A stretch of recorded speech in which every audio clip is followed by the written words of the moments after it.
दोस्तों नमस्कार और आप देख रहे हैं न्यूज़ बकेट में आपका स्वागत है।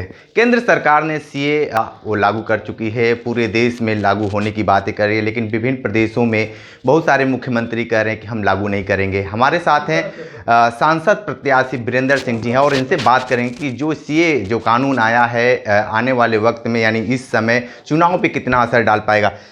जिस तरीके से ये कानून आया है सीए, इसको लेकर क्या कहेंगे आप? देखिए, जो ऐसे समय में एक कानून को स्थापित करने की कोशिश कर रहे हैं, ये उनकी नीयत को दर्शाता है कि उनकी नीयत क्या है।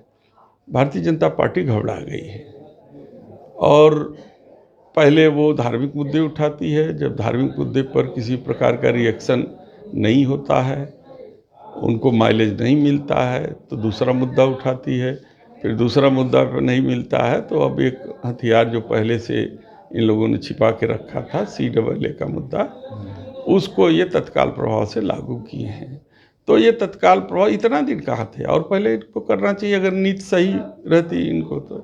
लेकिन अब देश के नागरिक समझ चुके हैं कि केवल एक राजनीतिक मुद्दा है, इसलिए इसका कोई असर नहीं पड़ेगा। जिस तरीके से लोग ये सोच रहे हैं कि मुसलमानों को ज़्यादा इससे दिक्कत होगा, लेकिन देखा जाए असलियत में तो सबसे ज़्यादा प्रभावित इससे हिंदू समाज है।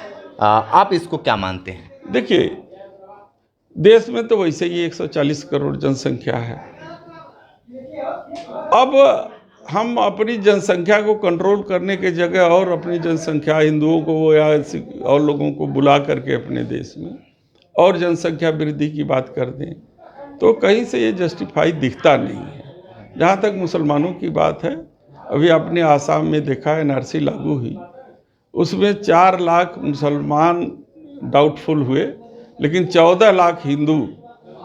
जब हिंदुओं की संख्या ज़्यादा डाउटफुल में आई तो इन लोगों ने उस कानून को स्थगित कर दिया या रोक दिया वहाँ पे लागू होने से लिए। तो ये बिना सोचे समझे सांसदों को निलंबित करके और बिना बहस किए अगर इसी तरीके के कानून जब लागू करेंगे तो ये जनहित में किसी प्रकार के नहीं होगा, न लोकतांत्रिक इसको कह सकते हैं, तरीके का कानून कह सकते हैं। अभी आपने देखा इन्होंने ड्राइवरों के मुद्दे पर क्या किया। अब बताइए, ड्राइवर जानबूझ के तो एक्सीडेंट करता नहीं है, लेकिन उसको भी 7 साल की सज़ा और 10 लाख रुपए। अब जिसके पास 10 लाख रुपए जुर्माना देने की पैसा रहता तो दूसरे की ड्राइवरी क्यों करता। इसलिए ये लोग धरातल पे नहीं हैं। आम गरीब जो किस तरीके से जीवन यापन कर रहा है, कानून उसके लिए सुधार का होना चाहिए या उसकी व्यवस्था बेहतर करने के लिए होना चाहिए या उसको परेशान करने के लिए होना चाहिए।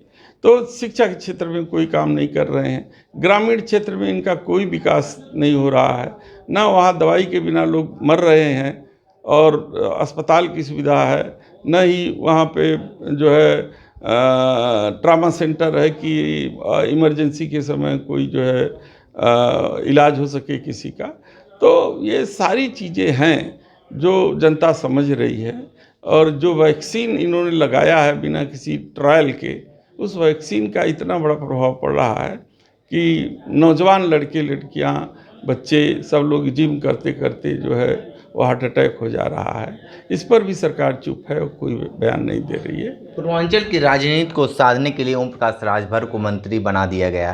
क्या लगता है कि जिस चीज़ के लिए बनाया गया है उसमें सफलता मिल पाएगी बीजेपी को? देखिए, पहले तो वो ओम प्रकाश राजभर जी जब बयान देते थे तो समाज के हित की बात करते थे, रिजर्वेशन की बात करते थे। जब सत्ता की गोद में चले जाते हैं तो उनको परिवारवाद समझ में आता है। अब बेटे के लिए अपने मंत्री हो गए, बेटे को सांसद का ले लिए और छोटे बेटे को जो है कि MLC बनाने के जुगत में है। इसमें समाज कहाँ लाभान्वित हो रहा है, इसलिए समाज इनको देख रहा है, सुन रहा है और समझ भी रहा है। मैं हूँ मोदी के परिवार, इस पर क्या कहेंगे? अब ये तो एक जुमला है, जैसे 15 लाख रुपया सबके खाते में डाल देंगे, काला धन हमारा नोटबंदी हो जाएगी, काला धन हम ले आएंगे। तो ये सारे तो जुमले हैं, ये भी एक जुमला है। ठीक है, तो आप वीरेंद्र सिंह जी को सुन रहे थे, बहुत सारी बातें बताए हैं राजनीति को लेकर, जिस तरीके से ये को लेकर बहुत सारी चीज़ों को स्पष्ट करते नजर आए हैं। विशेष रिपोर्ट कर रहे थे, तो हमारे साथ बने रहिए न्यूज़ बकेट के साथ। हमें दीजिए इजाज़त, नमस्कार। पेश है न्यूज बकेट हिंदी मासिक पत्रिका। पढ़ें इस महीने की पूरी खबर विस्तार से हमारे न्यूज बकेट की मैगजीन में। हमारी ई मैगजीन को मुफ्त में पढ़ने के लिए अभी लॉगिन करें www.newsbucket.in पर। इसके अलावा रोज की ताज़ा खबरों के लिए हमारे YouTube चैनल को तुरंत सब्सक्राइब करें।